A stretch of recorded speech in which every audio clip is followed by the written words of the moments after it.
Welcome, dear friends, to a tale of love lost and found. Enjoy the story. The oncology ward at Mercy General Hospital was eerily quiet in the post-lunch lull. Jack Anderson walked the familiar path to room 217, a bouquet of irises clutched in his trembling hands. The nurses nodded sympathetically as he passed. They all knew Jack by now. He had been a constant presence since his wife Lily's diagnosis 6 months ago. As he entered the room, Jack's heart clenched at the sight of Lily's frail form in the hospital bed. Her once luscious blonde hair was now a wispy pixie cut, growing back slowly after the brutal rounds of chemotherapy. "Hey, beautiful," Jack said softly, placing the flowers on her bedside table. "How's my girl doing today?" Lily's eyes fluttered open, a weak smile gracing her pale lips. "Still here," she whispered. "Still fighting." Jack leaned down to kiss her forehead, inhaling the antiseptic smell that had replaced her familiar vanilla scent. "That's my warrior," he murmured, fighting back tears. As he settled into the chair beside her bed, Jack's mind wandered back to the day they met, 4 years ago. Jack had been on assignment for Snapshot magazine, covering the Harmony Music Festival in a small town outside of Chicago. His camera had captured the vibrant costumes, the ecstatic faces of concert-goers, and the raw energy of the performers. But it was a lone guitarist in the town square that truly caught his eye. She sat on a simple wooden stool, her fingers dancing across the strings of an acoustic guitar. Her eyes were closed, lost in the music as a crowd gathered around her. Jack found himself lowering his camera, mesmerized by the haunting melody. As the final notes faded away, the guitarist opened her eyes, meeting Jack's gaze. She smiled, and Jack felt his heart skip a beat. But before he could approach her, someone bumped into him, momentarily distracting him. When he looked back, she was gone. For days afterward, Jack scoured the town, showing her picture to locals, but no one seemed to know who she was. He even approached the festival organizers, but they had no record of a solo guitarist performing in the town square. "Sorry, man," one of the organizers had said, shrugging. "We had tons of street performers. Can't keep track of all of them." Dejected, Jack returned to Chicago, unable to shake the memory of the mysterious guitarist. Her melody haunted his dreams, and he found himself sketching her face in the margins of his notebooks during boring meetings. Weeks later, Jack was walking past a newsstand near his apartment when something made him stop. There, behind the counter, sat a woman who could have been the guitarist's twin. "Excuse me," Jack said, his heart racing. "This might sound crazy, but were you at the Harmony Music Festival last month?" The woman looked up, confusion clouding her features. "I'm sorry, what?" "The music festival," Jack repeated. "You were playing guitar in the town square. I'm a photographer. I saw you there." The woman shook her head. "I think you must have me confused with someone else. I've never even been to that town, let alone played guitar there. I can't play any instruments." Jack felt his face flush with embarrassment. "I'm so sorry," he stammered. "It's just—" "You look exactly like her." The woman laughed, a melodious sound that sent shivers down Jack's spine. "Well, they say everyone has a doppelganger out there somewhere. I'm Lily, by the way." "Jack," he replied, extending his hand. "Jack Anderson." As they shook hands, Jack felt a spark of electricity between them. "Listen," he said impulsively. "Would you like to grab a coffee sometime? I swear I'm not a creep, just a photographer with an apparently faulty memory." Lily hesitated for a moment, then smiled. "You know what? Why not?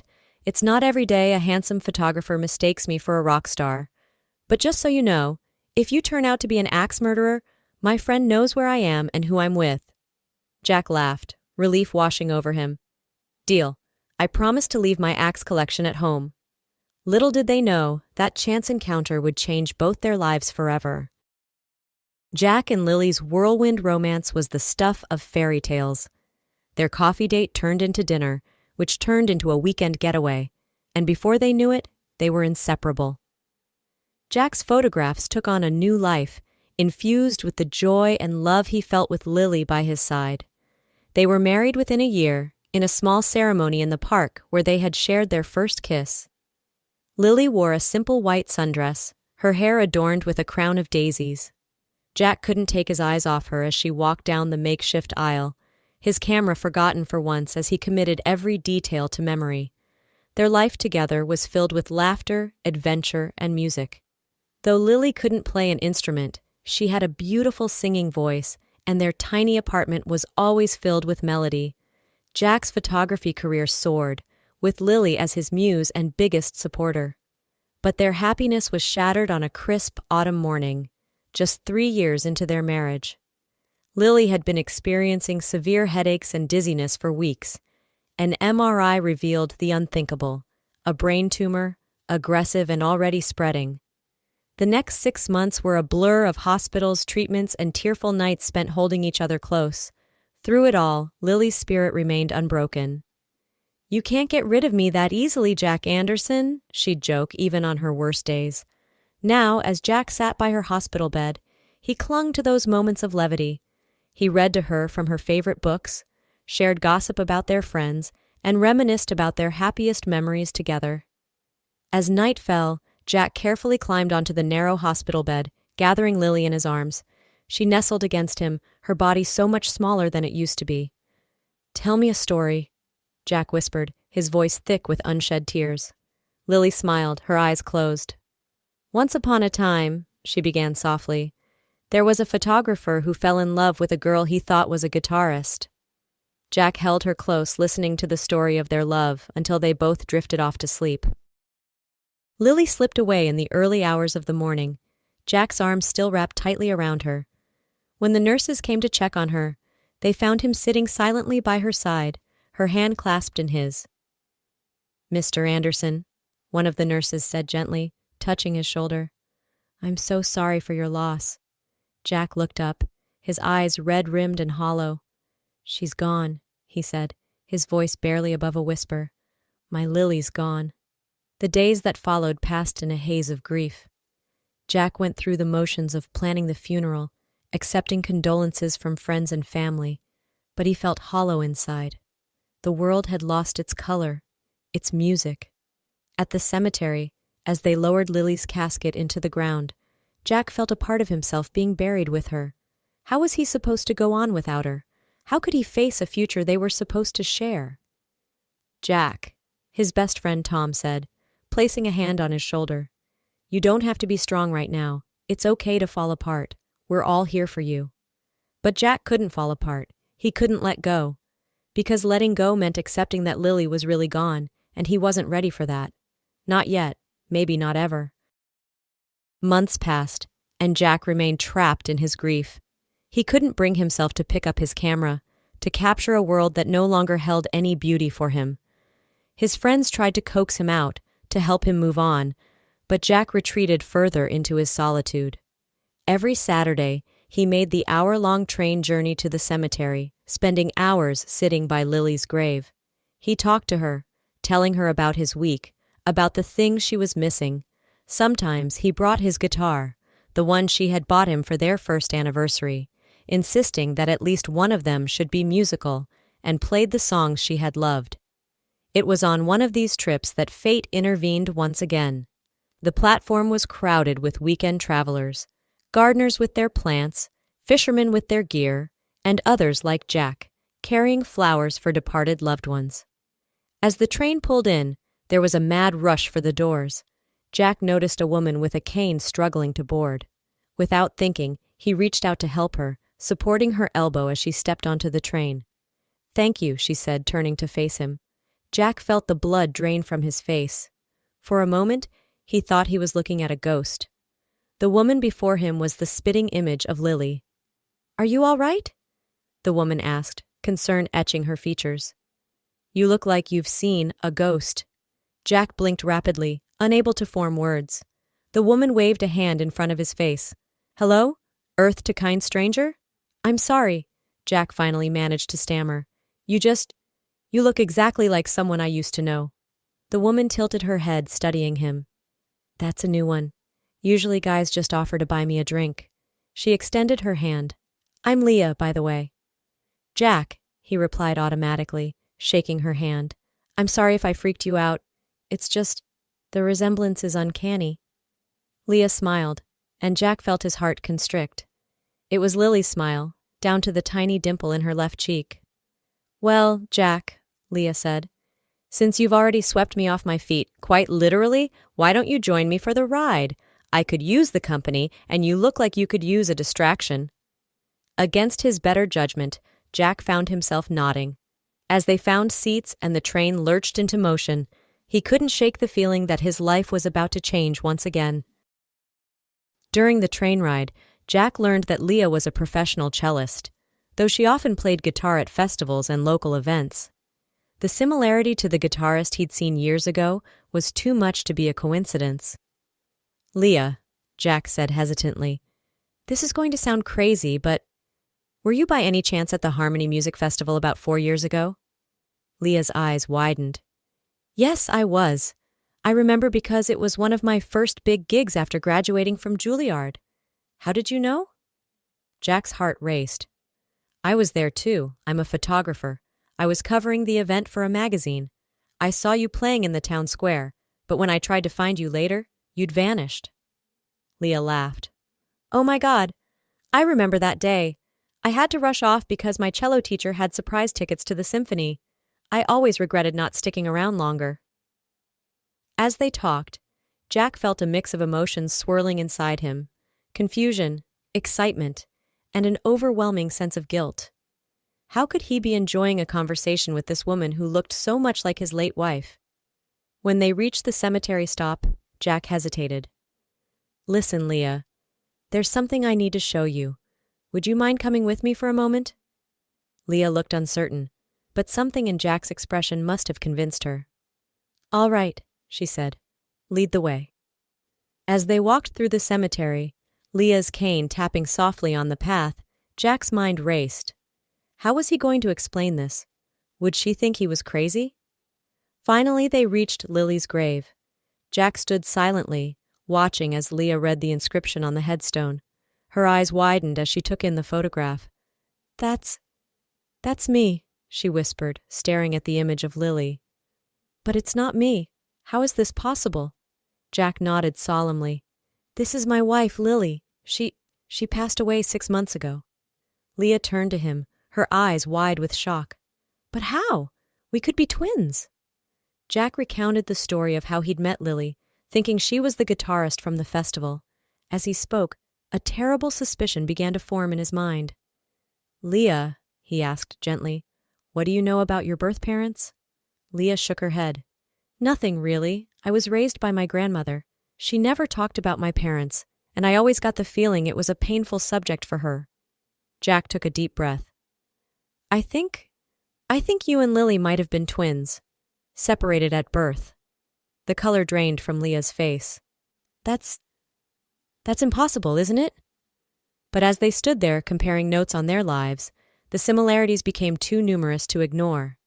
They had the same birthday, the same blood type, even the same obscure allergy to kiwi fruit. "We need to find out the truth," Leah said firmly, "for Lily's sake and for ours." Over the next few weeks, Jack and Leah dove into research, searching for any clues about their shared past. They pored over Lily's old diaries and documents, looking for any mention of adoption or estranged family members. Jack found himself spending more and more time with Leah, drawn to her in a way that both thrilled and terrified him. She was so much like Lily, and yet uniquely herself. Her passion for music, her quick wit, and her resilience in the face of her own health struggles all reminded him of the woman he'd lost.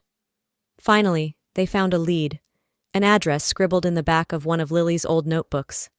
It led them to a small town just outside the city, to a modest house with a well-tended garden. As they stood on the porch, Leah's hand trembling as she reached for the doorbell, Jack felt a surge of protectiveness. Whatever they discovered here, he wouldn't let her face it alone.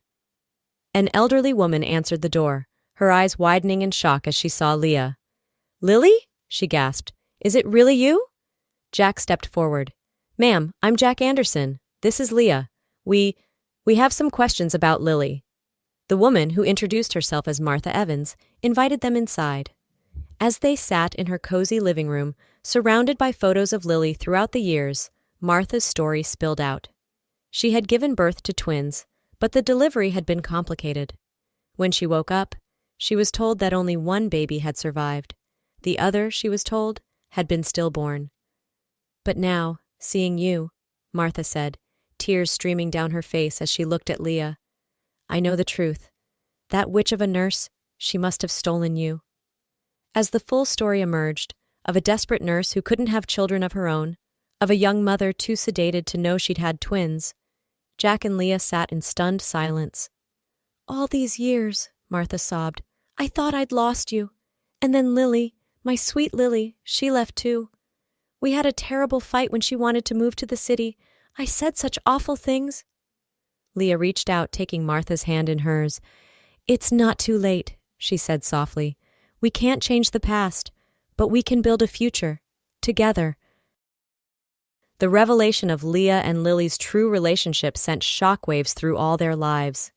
For Leah, it was a chance to connect with the family she'd never known she had. For Martha, it was an opportunity for redemption, a second chance to be the mother she'd always wanted to be. And for Jack, it was a complex mix of emotions. On one hand, he was overjoyed to have this unexpected connection to Lily. Leah was a living link to the woman he'd loved and lost. But on the other hand, he found himself grappling with feelings he wasn't sure he was ready for. As the weeks turned into months, Jack found himself spending more and more time with Leah and Martha. They shared stories of Lily, laughing and crying together as they pieced together the life of the woman they had all loved in different ways. Slowly, Jack felt the weight of grief lifting from his shoulders. He picked up his camera again, finding beauty in the world once more, and with each passing day, he found himself drawn more and more to Leah. It was Leah who finally broached the subject one evening as they sat on Martha's porch, watching the sunset.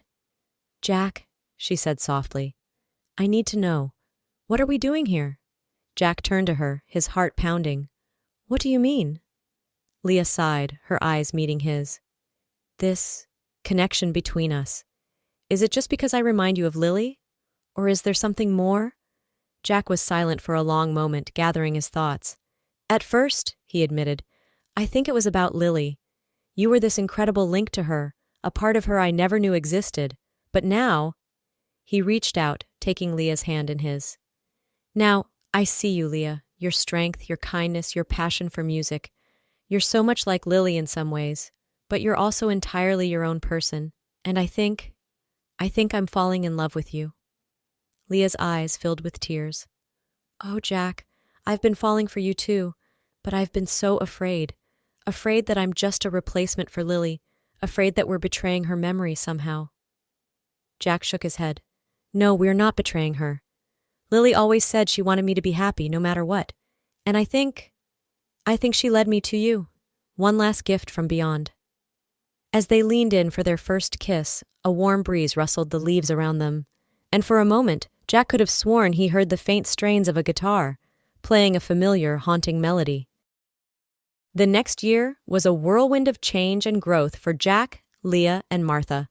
They worked together to heal old wounds and forge new bonds. Martha moved to the city to be closer to Leah, and the three of them often spent weekends together, creating new family traditions. Jack's photography career flourished once more, now infused with a new depth of emotion. He did a series on twins separated at birth, inspired by Leah and Lily's story, which garnered critical acclaim and helped other families reunite. Leah continued her music career, but now with a renewed passion. She composed a piece in Lily's honor, a hauntingly beautiful duet for cello and guitar, which she performed at a benefit concert for cancer research. As their relationship deepened, Jack and Leah navigated the complexities of their unique situation with honesty and compassion. They visited Lily's grave together, sharing their joys and sorrows with her memory. On the anniversary of Lily's passing, Jack took Leah to the spot where he and Lily had shared their first kiss. As the sun set over the park, painting the sky in brilliant hues of pink and gold, Jack got down on one knee. "Leah," he said, his voice trembling with emotion, "you came into my life when I thought all hope was lost. You've helped me heal. You've shown me that it's possible to love again without forgetting. Will you marry me?" Tears streaming down her face, Leah nodded. "Yes," she whispered. 1,000 times yes."